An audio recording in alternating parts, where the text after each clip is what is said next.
Hello friends, welcome to YouTube channel Parliamentary Reporter.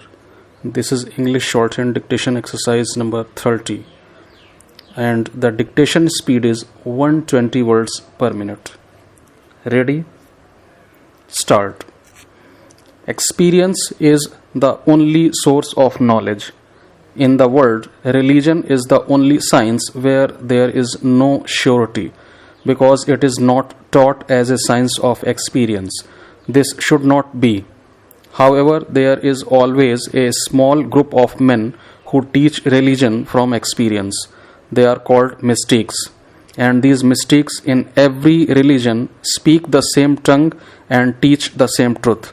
This is the real science of religion. As mathematics in every part of the world does not differ, so the mystics do not differ.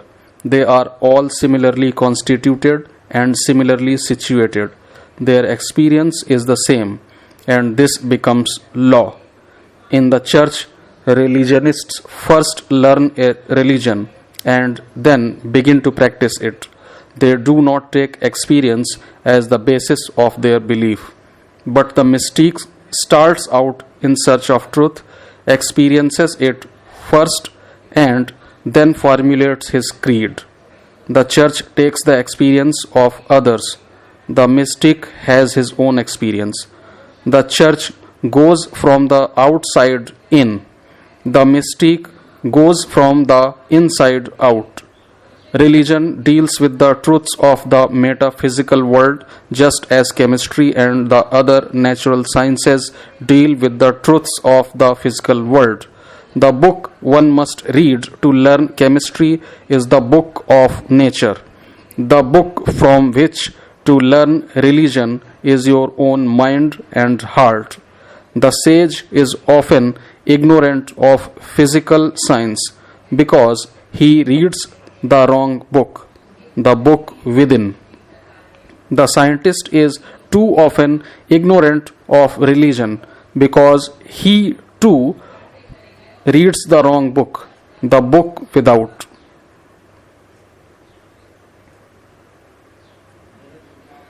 All science has its particular methods. So has the science of religion. It has more methods also, because it has more material to work upon. The human mind is not homogeneous like the external world. According to the different nature, there must be different methods. Some special sense predominates in every person. One person will see most, another will hear most. So there is a predominant mental sense, and through this gate each person must reach his mind. However, through all minds runs a unity, and there is a science which may be applied to all. This science of religion is based on the analysis of the human soul. It has no creed. No one form of religion will do for all. Each is a pearl on a string. We must be particular above all else to find individuality in each.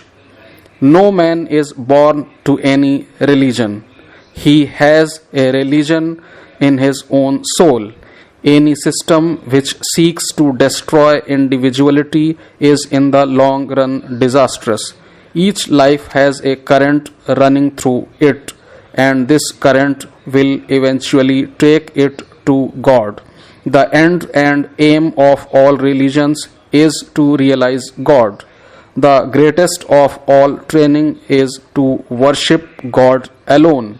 If each man chose his own ideal and stuck to it, all religious controversy would vanish. This world is not for cowards. Do not try to fly. Do not look for success or failure. Join yourself to the perfectly unselfish will and work on.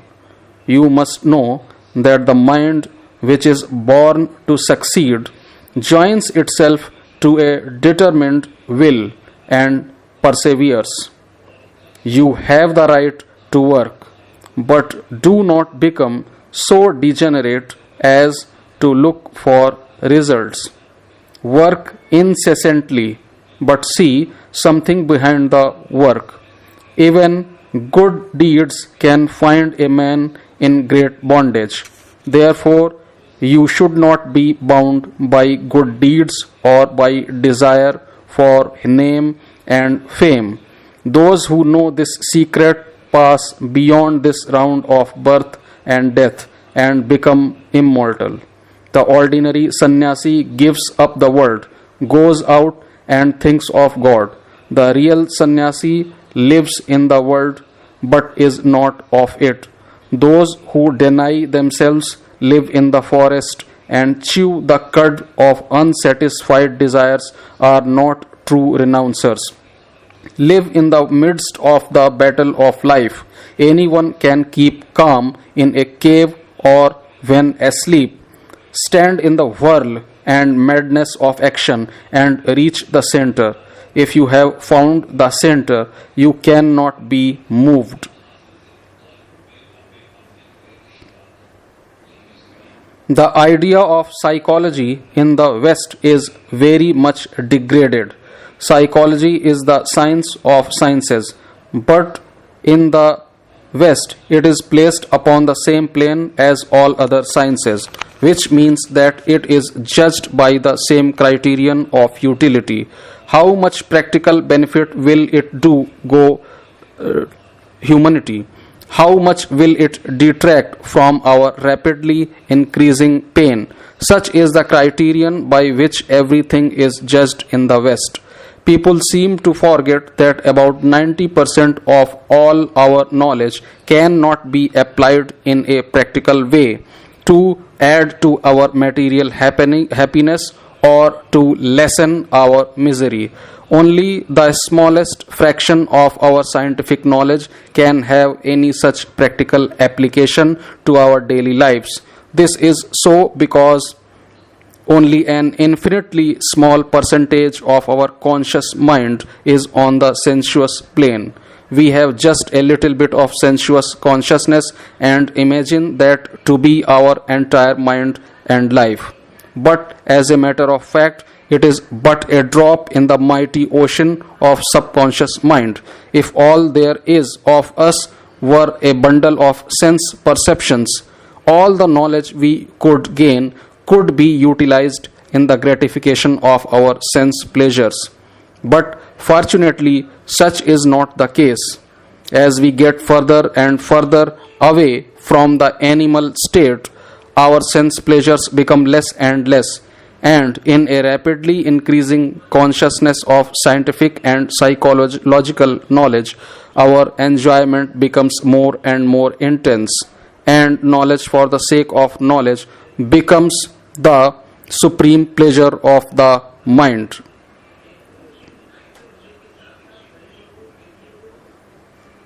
We are all slaves to our senses.